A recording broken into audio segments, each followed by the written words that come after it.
Story 1. I guess Echo the Dolphin. I didn't even know there were levels.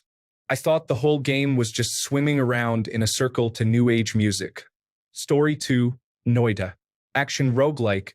2D side-scroller. You play as a witch delving into a mountain in pursuit of the secrets of alchemy and magic.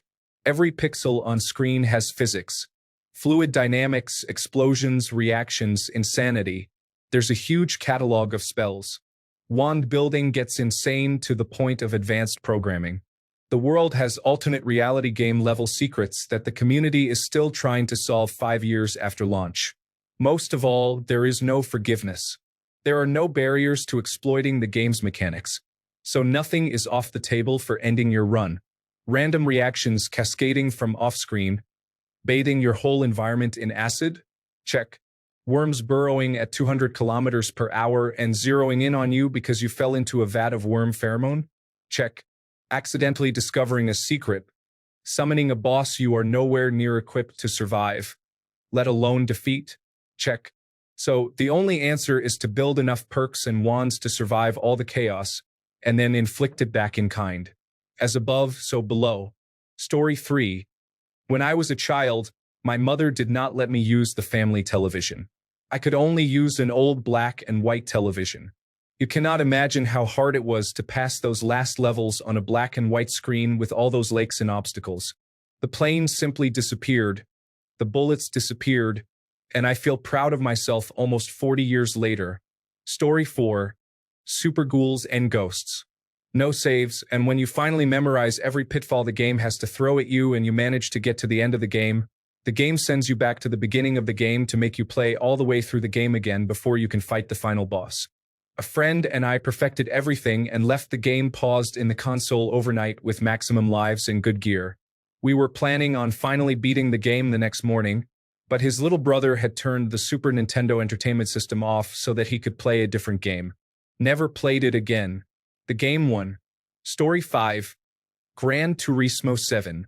It takes serious effort to get golds on certain time trials and circuit experiences. I drove roughly 1,600 miles before getting a gold on one time trial. Story 6.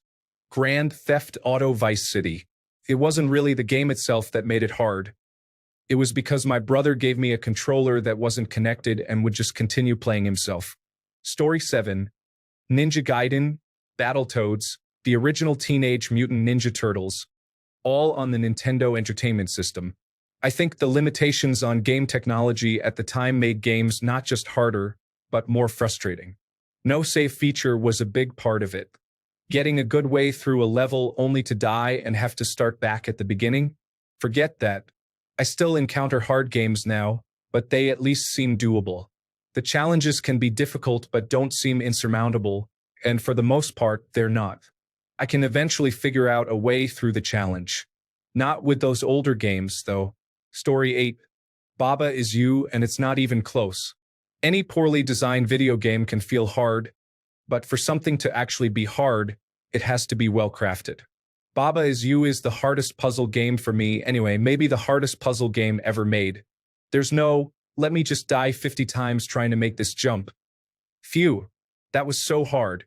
There's, how am I supposed to get this word block through this corner without walking outside of the map? Story 9.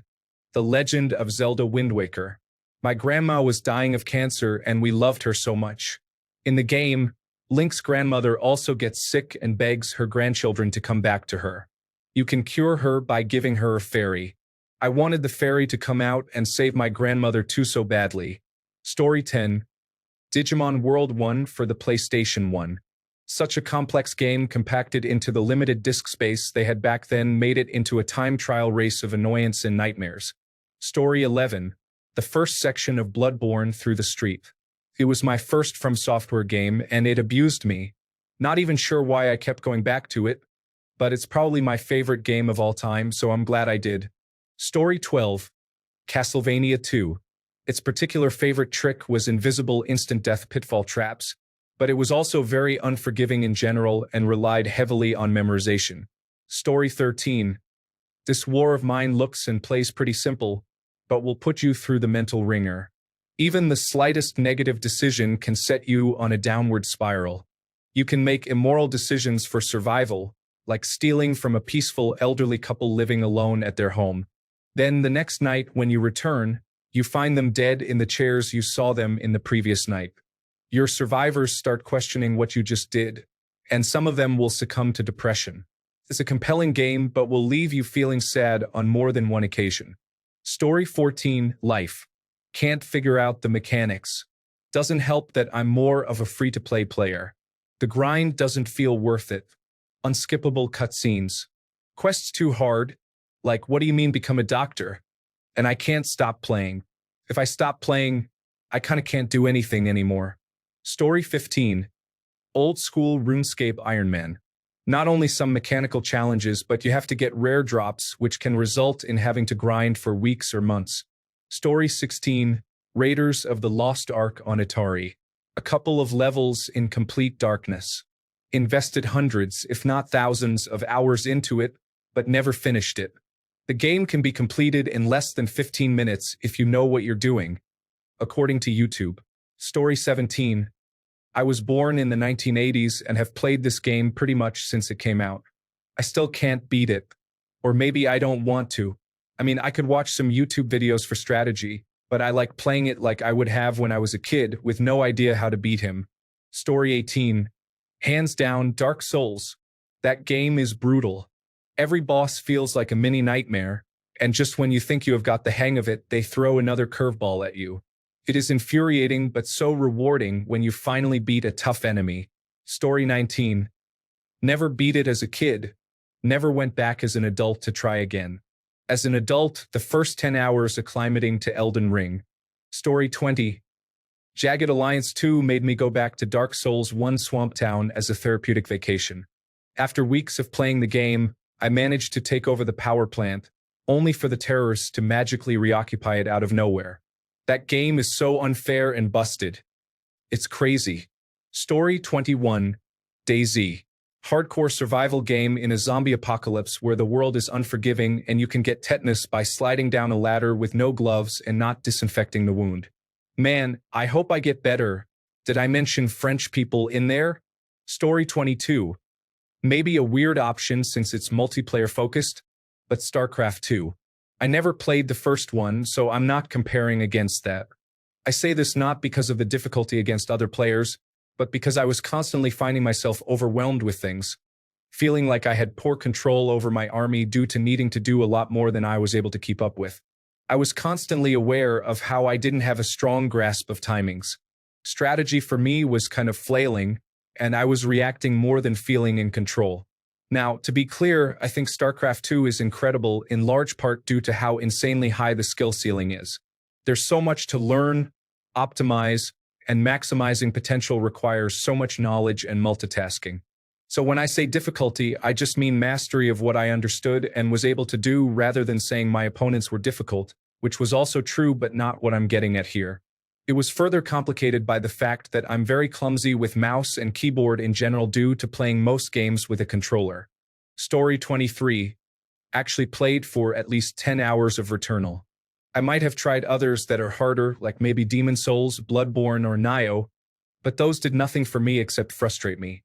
The only motivation was the countless people claiming what great games those are. I didn't even last an hour with those. Returnal was different. The graphics were astonishing.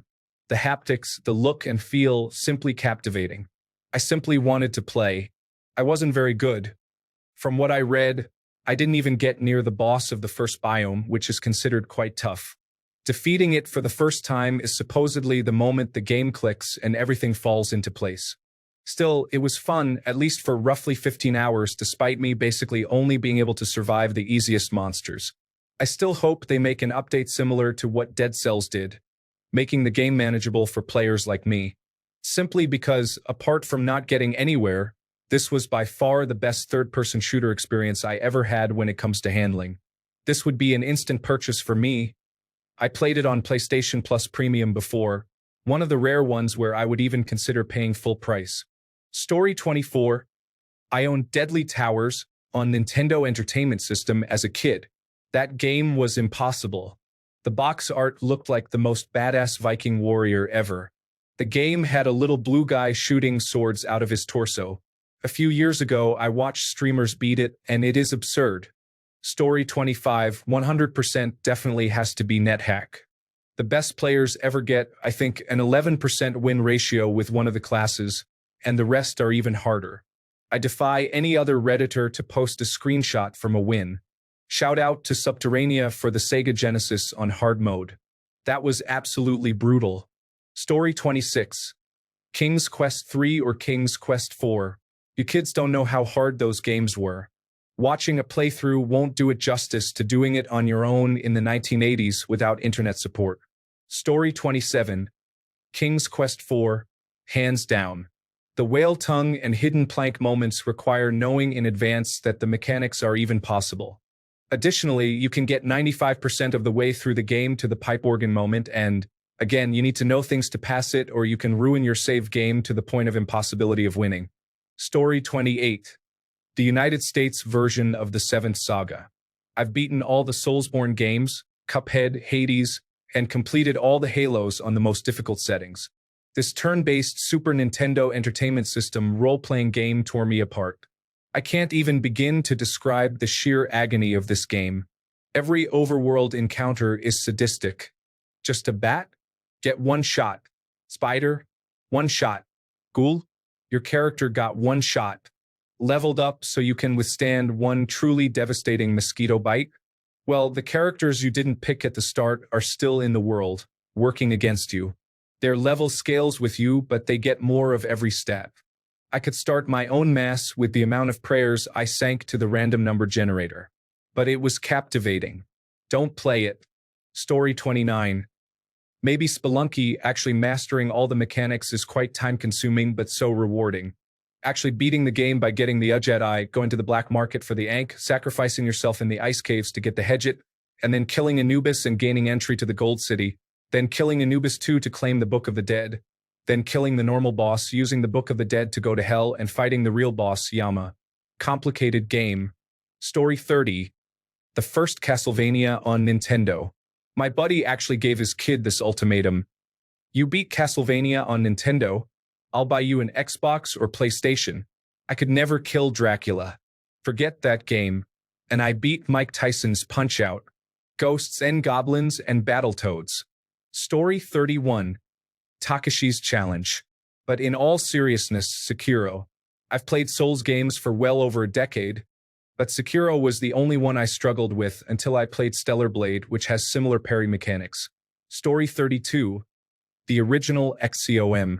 Took me a while to learn it, but it's so worth it. You need Microsoft Disk Operating System box to run it. Also, League of Legends, but that is a constant struggle to this day. Story 33. Ninja Gaiden on the Nintendo Entertainment System. That last level where birds spawn while you're midair is a nightmare. Then, if you happen to get through it, you're so badly damaged that you have almost no health for the boss. If you die, you have to go all the way back and do all 3 levels of the last stage again. Nintendo Entertainment System games gave zero care. Story 34. The Simpsons. Bart versus the Space Mutants. It's probably not as hard as I thought it was when I was young, but that was a Nintendo Entertainment System game we owned where no one in our family saw the second level as far as I know. We just never figured that game out. Story 35. Super Ghouls and Ghosts was one of the hardest games I have ever played. I used to love that game, though. It was a game I played often on my Super Nintendo.